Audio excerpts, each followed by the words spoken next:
그렇게 기다렸던 12월 5일에 첫눈이 내렸습니다. 저는 기다리신 분 많이 계시죠? 우리 아니에요? 네, 맞습니다. 두 가지 반응이 있습니다. 하나는 첫눈을 막 설레면서 기대하는 분이 있고요. 정말 걱정하는 분이 있죠. 이 설레면서 기대하는 사람은 어떤 사람일까요?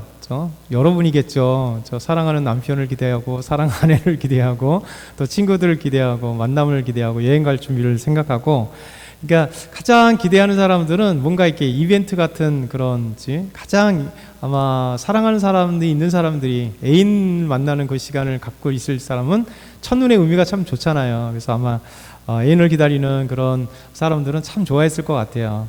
그리고 친구들과 여행하려고 하는 사람들도 뭐 의미 있잖아요. 첫눈이 딱 오고, 그리고 아이들을 보니까 그 다음날 보니까 고산동에 아내 데려다 주면 오니까 아이들이 학교 갈 때 막 그냥 이렇게 눈 던지고 막 그러더라고요. 그래서 아름답게 이렇게 무엇인가 첫눈에 대한 어떤 그 설렘도 있고 참 좋은 면도 있고 기대하는 사람이 있습니다. 반대로 이제 금방 처음에 반응이 그런 것처럼 첫 반응이 걱정스러운 사람들이 있잖아요. 이제 첫눈에 오면 운전하는 분들이 특별히 그러죠. 막 너무 미끄러져서 사고도 많이 일어났고, 갑작스럽게 첫눈인데 대설이 왔어요. 그래서 너무 많이 또 눈이 오니까 예비치 못하게 다 제설 작업도 제대로 갖추지 못하다 보니까 길도 미끄러워지고 힘들었습니다. 또 눈 치우신 분들은 너무 힘들잖아요. 갑자기 눈이 많이 오면. 그리고 또 추워졌으니까 눈 치우기도 어렵고, 또 눈길에 넘어질까, 성령 집사님도 잠깐 넘으셨다 그러는데 그래도 이렇게 안 깨졌어요. 감사해요. 첫눈에 되게 쉽게 미끄러지잖아요. 그러니까 이런 생각해보면 항상 두 가지 반응이 있는 것 같아요. 설레고 기쁜 사람이 있는가 반면에 항상 걱정하는. 그러니까 뭐 첫눈뿐만 아니라 모든 사건이나 내용들에 보면 항상 뭐 꼭 두 가지는 아니더라도 대부분 다 두 가지 반응들이 있어요. 좋아하는 사람, 싫어하는 사람, 뭐 반기는 사람, 걱정스러운 사람들이 있습니다. 이런 상황은 똑같아요. 첫눈이 눈 내리는 이펙트라고 하는 사실, 상황은 똑같은데 사실은 내가 중요한 거죠. 내가 어떻게 받아들이느냐, 내 마음의 상황이 어떠하냐에 따라서 이 첫눈에 기쁨이 있고 첫눈에 걱정스러운 사람이 있고, 어떤 사건에 기쁨 사람이 있고 어떤 사건에 싫어하는 사람이 있습니다. 이런 것들은 결국 우리 마음이 어떠하느냐에 따라 달라지는 것 같아요. 우리 12월이 됐습니다. 사실 12월이 되면 우리가 어떤 마음으로 갖고 있느냐, 걱정하는 분들도 계시겠죠. 12월에 여러 가지 일 때문에 사업의 걱정이기도 하고, 또 재정적인 것 때문에 걱정이기도 하고, 또 내일에 대한 걱정이기도 하고, 사실 한 살이 더 먹어가면 예기치 못하잖아요.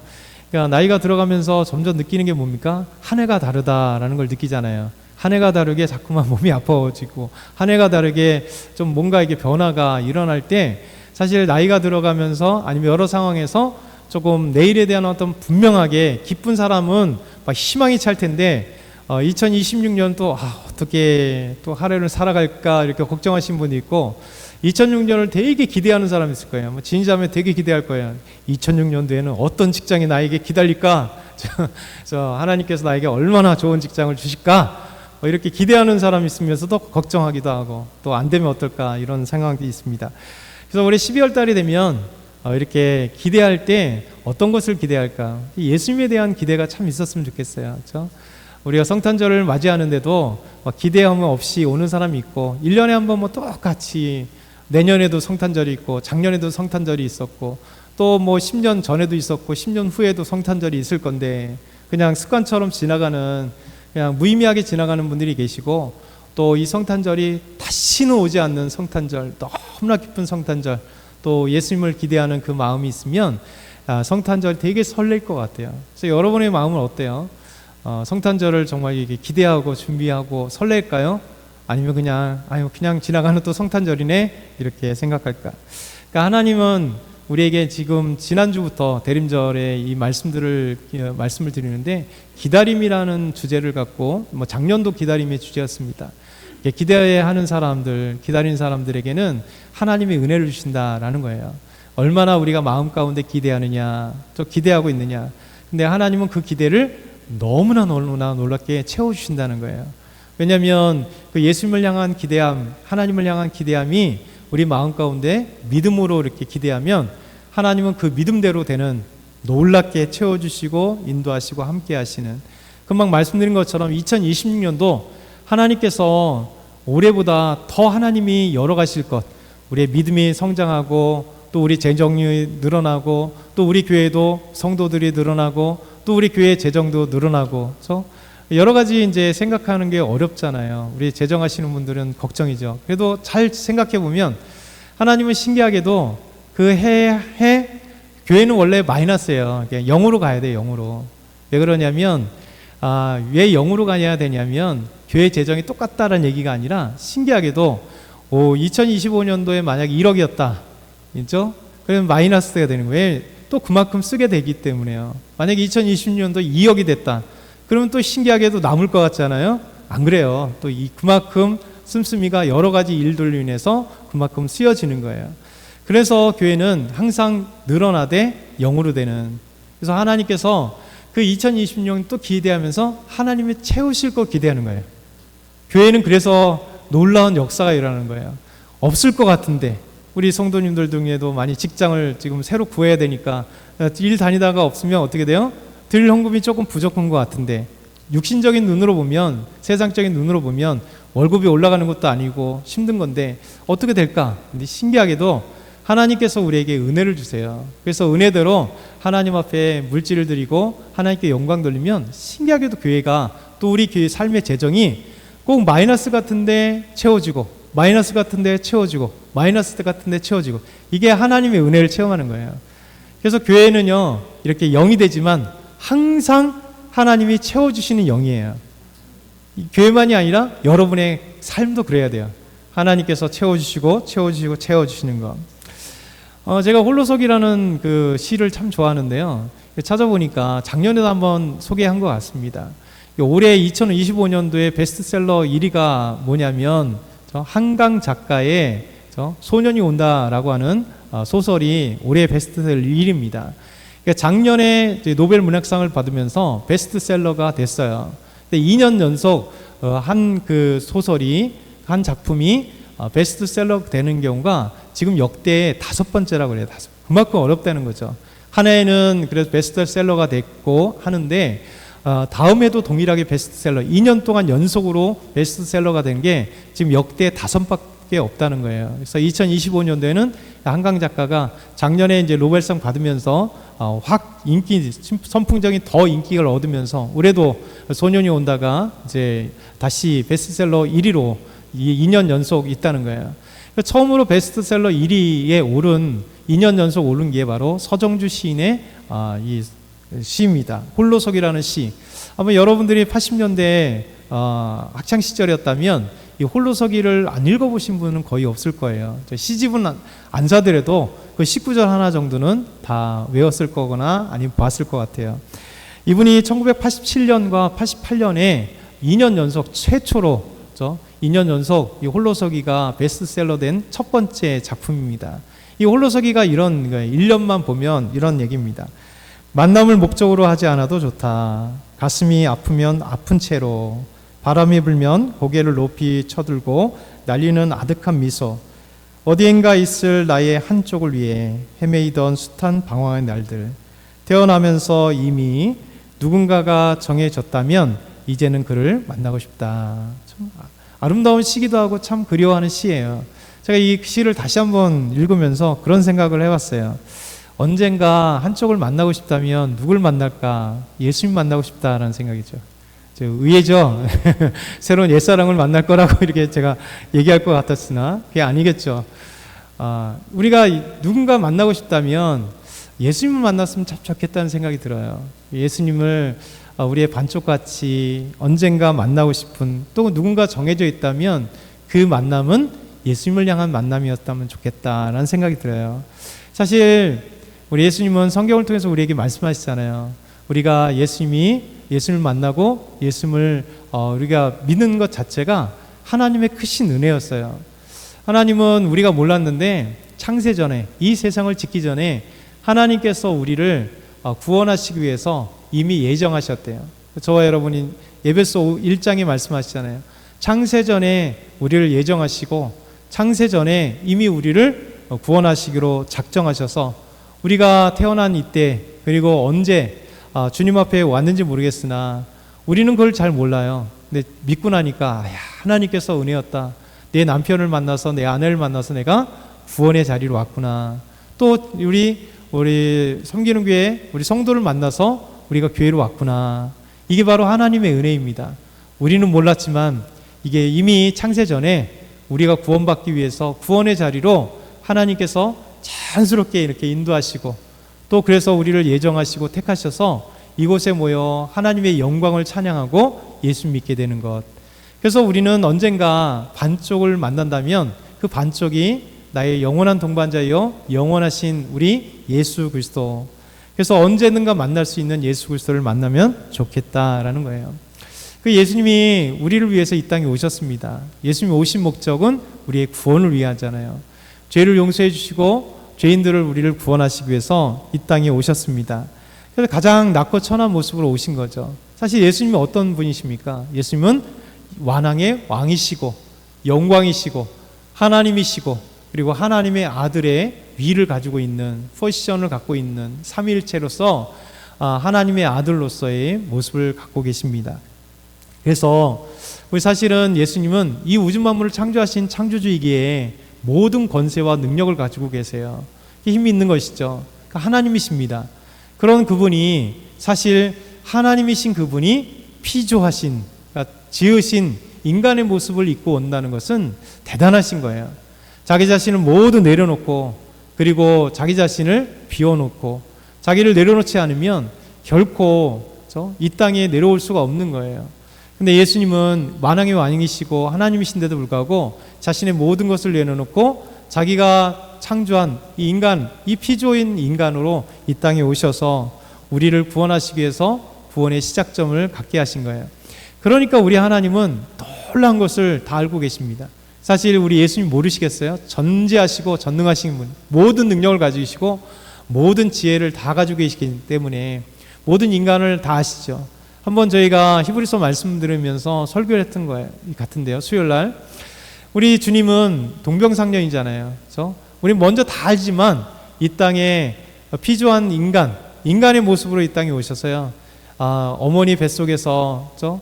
마리아의 뱃속에 10달 동안 계시고 인간의 생육 방법으로 이 땅에 나으시고, 그리고 어려운 시간들을 경험하면서 적어도 12살, 13살 그 어간에 아버지 요셉이 세상을 떠나가고 소년 가장이 되어서 자기 형제들 적어도 남동생과 여동생들 적어도 5명이, 성경에 나오는 5명을, 또 그리고 어머니의 과부된 어머니가 일자리가 없으니 소년 가장이 되어서 한 가정을 책임져는 그런 목수의 삶을, 험악한 일을 하면서, 그러니 예수님께서는 하나님이시면서 이 우주 만물을 지으신 능력이 주여 모든 것을 아신데 그럼에도 불구하고 인간의 모습으로 오셔서 인간과 통일한 삶을 사셔서 죽음까지, 배반까지 모든 것을 당하셨으니 사실 우리에 대해서 모르는 게 없는 거예요. 그러니 우리는 더 감사한 거예요. 우리 주님이 하나님의 다 아시지만 그럼에도 불구하고 인간의 모습으로 오셔서, 우리 조경을 사님이 독감에 힘들어하는 것, 예수님은 독감 안 걸려보셨을까요? 아마 예수님도 감기 걸려보셨을 거예요. 예수님은 요새 이제 목수를 하시니까요. 사업이 잘 될 때도 있고 안 될 때도 있었을 거 아니에요. 그렇죠? 그러니 여러분들도 직장 생활하고 또 사업을 하면서 또 돈이 잘 벌릴 때도 있고 진짜 힘들 때도 있고 마이너스 돼 갖고 막 빌려가지고 1,000만 원, 2,000만 원씩 막 계속해서 빚이 늘어날 때 너무나 힘든 삶을 이렇게 생각하잖아요. 근데 예수님은 사실 그 모든 삶을 인간의 모습으로도 계셨기에 우리를 너무 잘 이해하신다는 거예요.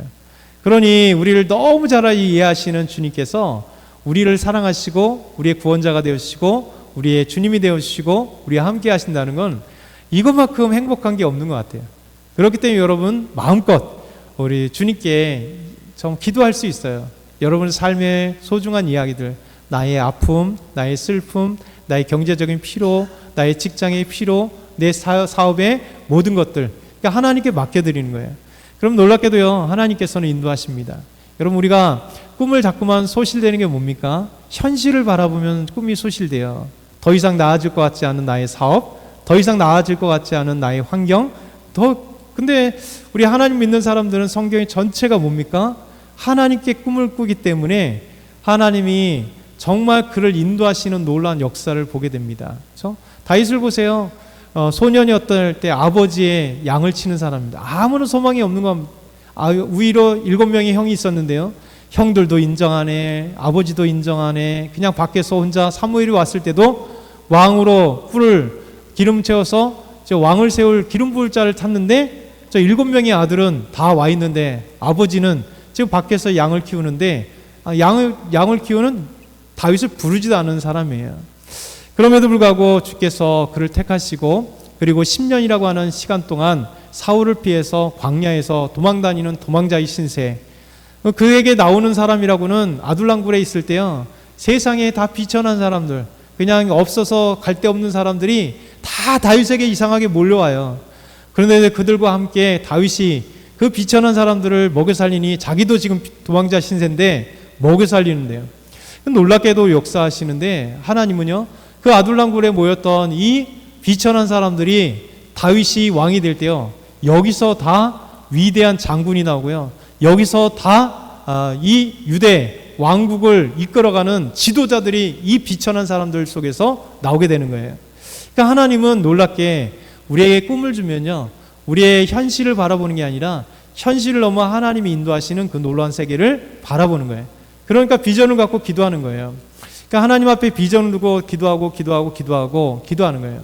그래서 내가 내년에 그런 계획을 한번 생각해 보는데, 토요일 날 한번 비전의 시간, 비전 나눔의 시간을 한번 가지려고 해요.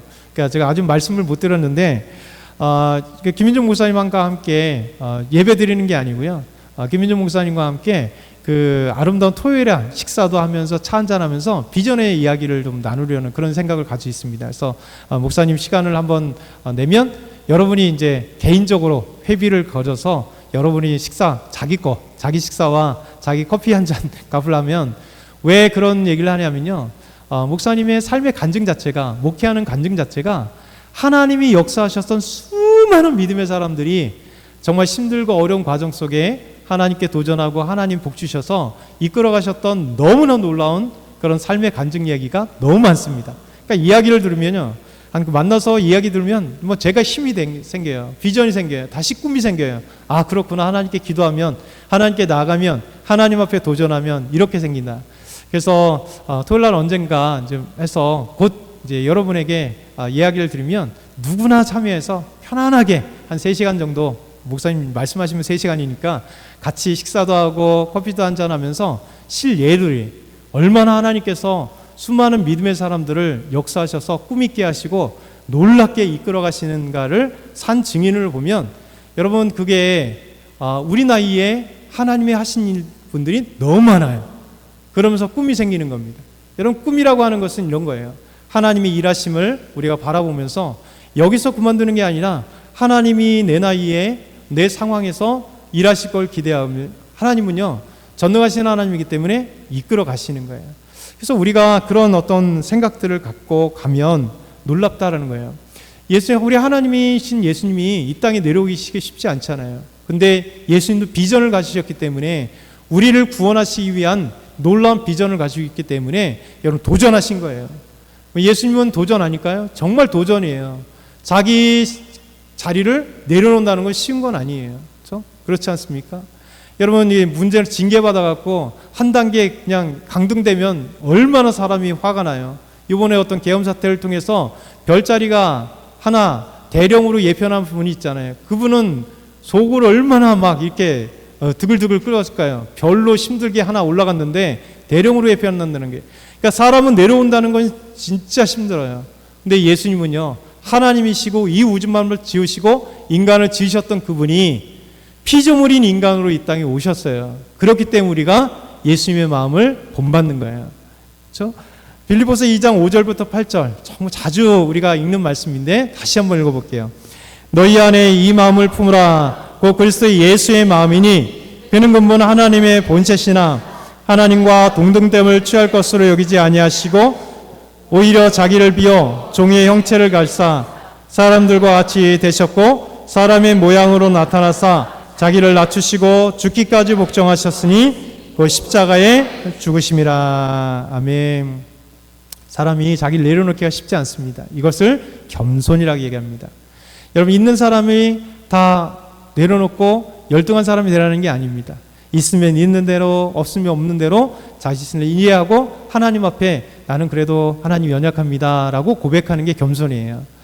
겸손한 사람, 그래서 예수님께서 겸손의 가장 모범이시란 게 뭐냐면 이 우주 만물을 지으신 하나님이 피조 인간을 창조하신 하나님이 이 피조 인간의 몸으로 이 땅에 오셨다는 거예요. 그래서 너희 안에 이 마음을 품으라. 곧 그리스도 예수의 마음인데 그는 근본 하나님의 본체, 하나님과 동일한 본체세요. 하나님이세요. 그러나 하나님과 동등됨을 취할 것을 여기지 아니하시고 이 땅에 자기를 비어 종의 형체 곧 사람의 모습으로 이 땅에 오셔서 죽게까지 복종하신. 그래서 사실 이 시대에 정말 없는 게 뭡니까? 이런 겸손이잖아요. 사실 자기를 드러내야 되는 상황. 옛날에 자기 PR 시대라고 얘기했는데 요즘은 그런 말을 안 쓰잖아요. 한 15년 정도 전에는 항상 자기 PR 시대, 자기 PR이 얼마나 중요한지 많이 얘기했습니다. 사람들은 지금 이 시대는 오히려 남들을 잘 뒤 봐주고 또 겸손하게 챙겨주고 뭔가를 하면 뒤처지는 사람이 욕먹는 사람이 왕따를 당해요. 오히려 자기 거 다 챙겨 먹고 남 짓밟고 올라가고 그리고 뭔가 자기 자신을 이렇게 나타나고 내 챙길 거 다 챙겨야 되는 시대가 돼버리는 거지만 여러분, 그럼에도 불구하고 인간의 역사 속에 변하지 않는 게 뭡니까? 결국 진실은 드러난다는 거예요. 그렇죠?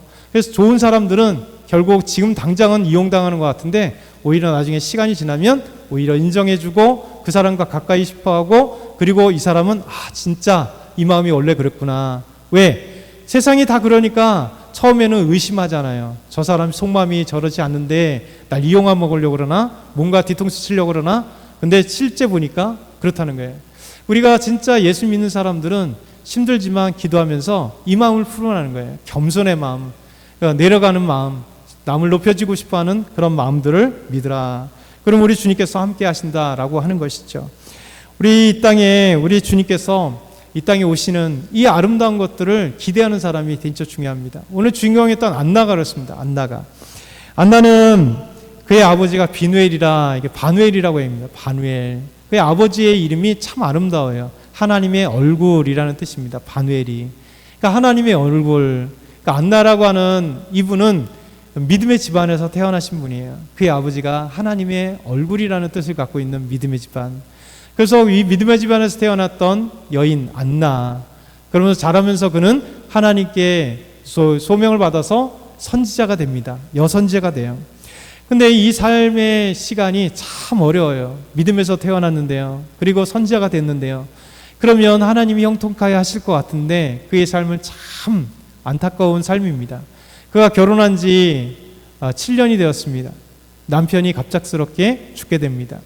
여러분, 보통 이제 2000년 당시에 이스라엘의 결혼 나이 정년기가 뭐냐면 12세 정도부터 18세 정도입니다. 우리나라도 뭐 옛날에 다 12세, 13세 때 결혼을 했잖아요. 왜냐면 그 수명이 짧다 보니까 보통 2000년 전에도 수명이 보통 평균 나이가 35세 정도예요. 우리가 1800년대까지도 35세였잖아요. 그러니까 빨리 결혼하는 거예요. 그러니까 12세부터 한 18세 정도가 결혼 정년기인데요.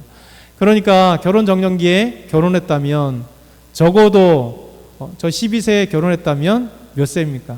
하여튼 뭐 20대 전후 정도 초반에 남편을 잃고 그리고 나서 그가 84세가 될 때까지 과부로 지냈다는 거예요. 홀로 살았다는 거예요. 그러니 이 여인은 얼마나 슬픔의 여인입니까? 결혼한 지 7년밖에 남편과 함께 살지 못해 그리고 여선지로 사용하는데 선지자가 1세기 당시엔 영적 어둠의 시대이기 때문에 여러분 선지자가 환영받지 못해요. 주의 일을 감당하는 사람들이 환영받지 못합니다. 요즘에 한국교회가 지금 침체기에 들어가 있습니다. 영적 어둠에 들어가 있어요. 이단들은 좀 활활 타오르고 있는데 오히려 진리의 복음을 갖고 있는 교회가 점점 어렵잖아요. 영적 침체기가 있으니까 어때요? 신학교가 지금 점점 위태합니다. 지금 다 대학원들이 지금 겨우 신학과가 겨우 채워지거나 신학대학원도 저희 때가 되면 장정희 목사님과 함께 갈 때 우리 신학대학원이 저희 이제 800명이 정원이었거든요. 그럼 3대1 정도가 됐습니다. 근데 지금은요 1대1이나 1.5대1이에요. 그 문제가 뭐냐면 걸러낼 사람 걸러내면 마이너스라는 거예요. 그렇죠? 다 받을 수는 없잖아요. 진짜 이 사람이 하나님의 일을 감당할 수 있는 하나님의 길을 가는가? 그러니까 한국교회가 진짜 위기입니다. 교회가 항상 흥할 때는요, 영적으로 어두울 때는 하나님의 사람들이 빛을 발해요. 좀 목회자가 되거나 아니면 믿음의 사람들이 참 존경을 받아요. 근데 영적 어둠이 되면 뭡니까? 예, 믿음의 사람들이 점점 힘들어져요. 하나님의 일을 가는 것이 사람들이 눈을 이렇게 이상하게 보기 시작하고 비난의 요소가 돼버리는, 그냥 도매금처럼 취급되는 이 시대가 되었습니다. 2000년대도 마찬가지입니다. 예수님이 왔을 때 종교 지도자는 타락했고요. 예루살렘 성전의 대제사장은 로마에 의해서 매관매직, 돈을 들여서 제사장직을 사고 대제사장직을 사고 로마 정권의 아부에야 대제사장에 앉히고 제사장이 되고, 이 제사장이 된 사람들은 예루살렘 성전에서 이런 수많은 사람들에게 환전해서 돈 엄청난 이익을 취하고요. 그 다음에 예루살렘 성전에서 제사를 드리는 소와 양과 비둘기 팔아서 거기서 엄청난 이득을 얻는 거예요. 이런 매관매직을 했으니 돈을 들였으면 돈을 빼야 되잖아요. 그러니까 종교가 타락되는 거예요. 2000년 전에도 그랬습니다. 역사 속에서도 종교가 타락될 때가 있고 영적 어둠의 세대가 있고 빛날 때가 있었어요. 지금 한국교회가, 우리 교회가 정말 우리가 다시 기도해야 될, 영적 불타오르야 될, 이 영적 불타오르야 될 때가 됐어요. 왜? 지금 너무나 힘들기 때문에. 어둠의 시대가 됐잖아요. 그러니까 정말 들려오는 소식은 뭡니까? 교회가 싸운다는 얘기가 정말 20년 동안 계속 올라오고요. 그래서 누군가 자꾸만 교회 목회자들이나 아니면 교회 성도들이 교회가 자꾸만 이익의 어떤 장소가 돼버리고 돈의 장소가 되고, 사람들이 얘기할 때 그런 이상한 소리가 되고요. 더더군다나 이단 사이비가 돼서 수많은 이단 사이비가 다 뭡니까? 이익을 목적으로 이단 사이비가 되잖아요. 자기가 교주가 되고 자기가 창시자가 되고 자기가 떵떵거리고 다 하는, 구원이라고 얘기하지만 실제 자기는 엄청난 부를 쌓고 명예를 누리고 권력을 누리는 이단 사이비들이 얼마나 많은지 모르겠습니다. 여러분, 이런 것들 때문에 믿음의 사람들이 쉽지 않은 세대예요. 2000년대도 마찬가지인 거예요. AD 1세기 때 예수님 당시에 이 여선지자라고 하는, 여러분 지금 과부요, 84세요, 선지자로 살아가는 것들이 현실적으로 녹록지 않은 거예요. 과부로 살아간다는 것 자체가 정말 삶의 가장 밑바닥에 살고 있는 분이요. 그리고 하나님의 말씀을 전한다는데 관심이 없고 이렇게 썩어져가는 영적 어둠의 세대에 하나님의 사람으로 있다는 거예요. 이게 안나가 처했던 상황인 거예요. 안나가 처했던 상황. 여러분, 그럼에도 불구하고 성경은 왜 안나를 우리에게 소개할까요? 우리에게 소개하면서 우리에게도 도전하라는 거예요. 저와 여러분이 안나 같은 사람이 되라는 거예요. 비록 시대가, 교회가 욕먹는 시대가 되었고, 비록 교회가 이익의 장소는 썩어지는 몇몇 교회들, 다는 아니니까 몇몇 교회들이 그렇게 되고 몇몇 지도자들이 그렇게 욕먹고 썩어져 가지만, 여러분 진짜 하나님이 원하시는 건 뭐냐면 안나 같은 사람들이 교회에 지금도 많다는 거예요. 대부분 교회가 정말 귀한 목회자들, 대부분 교회가 귀한 성도들이 아직까지 있기 때문에 한국 교회가 이 나라를 지탱하고 있는 거예요. 사람들이 영적으로 어두우니까 교회가 참된 진리를 전하는데 모르고, 교회가 지금까지 기도하면서 이 나라 민족이 이렇게 썩고 타락하고 그리고 정치적으로 어두운데도 불구하고 우리나라가 망하지 않으면서 지금까지 있는 것은 하나님께 기도하고 있는 믿음의 사람들, 매일같이 교회를 위해서 기도하고 국가를 위해서 기도하고 정치인들을 위해서 불쌍히 여겨달라고 기도하고, 이 나라 민족이 사회적으로 썩어가는 이 나라 민족의 이 썩어져가는 윤리의식과 이 썩어져가는 이 사회의식이 하나님 앞에 바로 서기 위해서, 하나님의 공의와 진리가 바로 세워지기 위해서 믿음으로 기도하는 여러분이 계시기 때문에, 그리고 한국교회에 많은 성도들이 있기 때문에 아직까지 있는 거예요. 여러분이 그 안나는요, 이런 어려운 현실 속에서도요 굽히지 않습니다. 우리 한번 읽어볼까요? 37절 같이 함께 있습니다. 시작. 이 사람이 성전을 떠나지 아니하고 주야로 금식하며 기도함으로 섬기더니. 영적 어둠으로 빛을 못 보는 여선지자지만 지금 남편이 7년 동안 함께 살고 그리고 죽고 난 뒤에 지금까지 84세가 된 이 할머니 안나지만, 2000년 전이니 84세는요 정말로 나이 많으신 분이에요. 이분이 하나님 앞에 그럼에도 불구하고 현실의 이런 상황에 안주하지 않고, 현실에 부정적이지 않고, 오히려 성전을 떠나지 아니하고요, 교회를 떠나지 아니고 주야로 하나님 앞에 금식하며 기도로 섬겼다. 이게 우리에게 도전하는 거예요. 여러분, 저희가 어두울 때, 경제적으로 없고 우리 사회적으로 없고 우리 삶이 힘들고 할 때요, 오히려 교회 나오셔서 기도해야 돼요. 더 나와서 기도하고 하나님 교회를 찾아야 돼요. 교회가 집이 점점 멀으시니까 각 있는 곳에서 기도하는 것도 중요하고, 그러나 한 번씩 교회에 꼭 찾아오셔서 기도하셔야 됩니다. 우리 교회가 주중에 이제 다들 직장 다니니까 교회 주중에 썰렁하더라고요. 오셔서 기도하시는 분들이 가끔가다 한 분씩 있는데 많이 와서 기도해야 돼요. 안 되면 토요일 날이라도 와서 잠깐이라도 청소하러 오시면서 또 기도하고 기도의 불길을 횃불을 우리 교회가 꺼지지 않도록, 내 자신이 꺼지지 않도록, 그래서 어떤 상황이라도 안나처럼 주야로 하나님 앞에 금식하며 기도하며 기도할 때 하나님의 불길이, 하나님의 이 부흥의 불길이 우리 안에 있는 거예요. 그래서 우리가 살아야 우리 교회가 살고, 우리 교회가 살아야 한국 교회가 살고, 한국 교회가 살아야 전 세계 죽어가는 영혼들을, 또 우리 이 의정부 영혼들을, 우리 지인들의 영혼들을 우리가 책임져야 될 거 아니에요. 누가 책임지겠어요? 믿는 우리가 책임져야 되지 않겠어요? 안나는요, 이런 상황, 어려운 상황일지라도 그는 주님을 떠나지 아니하고 성전에 나와서 주야로 금식함으로 기도했다. 그가 금식하는 기도하는 제목이 뭐냐면 예루살렘의 속량이에요. 같은 유대인들의 구원을 위해서 기도했다는 거예요. 예수 그리스도가 이 땅에 오심을, 아직 예수님이 안 왔으니까 하나님이 보내실 구 메시아, 곧 그리스도, 이 땅에 보내실 주님을 기대하면서, 저 구원자를 기대하면서 이 나라 민족이 영적으로 썩었습니다. 이 나라 민족이 타락했습니다. 이 나라 민족이 하나님 앞에 구원이 필요합니다 라고 이 할머니 안나가 정말 주야로 금식하면서 하나님께 기도하는 거예요. 여러분, 속량이 뭡니까? 죄의 용서예요. 속량이 뭐예요? 죄의 값을 샀다는 거예요. 이 놀라운 것들을 위해서 기도한 거예요. 그때 하나님께서 놀랍게 역사하셔서 우리가 이렇게 기도하는 사람, 안나의 현실을 하나님 외면하지 않습니다. 여러분, 현실적으로 보면, 사람들의 눈에 보면 안나는 불쌍하게 보이는 거예요. 아유, 저 나이에 교회 가서 뭐해? 불쌍하게 저희 혼자 저렇게 청승맞게 과부로 살면서, 혼자 살면서 저게 뭐야? 라고 할 수 있어요. 왜 사람들이 듣지 않는 하나님의 말씀을, 복음을 저렇게 전해? 참 불쌍하다 생각할 수 있습니다. 근데 여러분, 세상의 눈과 하나님의 눈은 달라요. 안나는 하나님의 은혜를 받는 겁니다. 왜냐하면 끝까지 주님을 사모하는 사람은요, 한량없는 하나님의 은혜가 임하게 돼요. 한량없는 하나님의 사랑이 그에게 임하게 됩니다.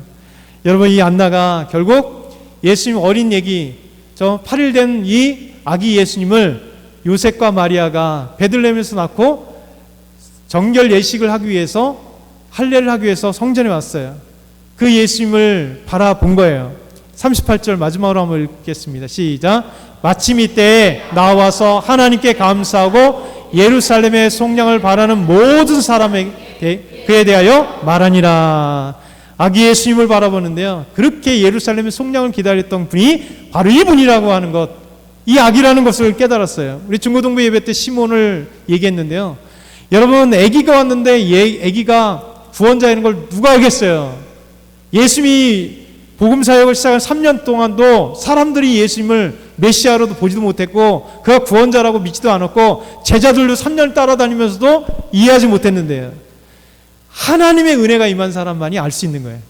이 안나는요, 주로 하나님 앞에 금식하며 예루살렘의 속량을 바라며 기도할 때 아기가 들어오는 순간 그 아기가 하나님이 보내신 구원자인 것을 알게 된 거예요.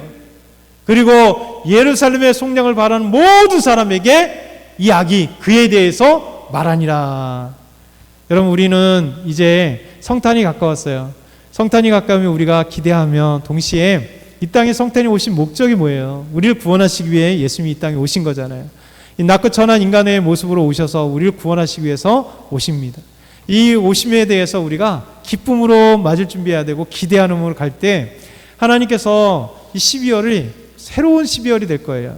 그 성탄은요, 새로운 성탄이 될 거예요. 그래서 우리가 기쁨으로 이 성탄을 맞는 저와 여러분 다 되길 소망합니다. 우리 한번 같이 기도할 때, 하나님, 성탄을 아름답게 기대하길 원합니다. 예수님을 기대하는 사람 되길 원합니다. 그래서 하나님, 그 기대감이 정말 예수님 만남으로, 예수님의 은혜 때문에 충만하고 기뻐할 수 있도록 함께 하소서. 우리 주여 한번 부르시기 바랍니다.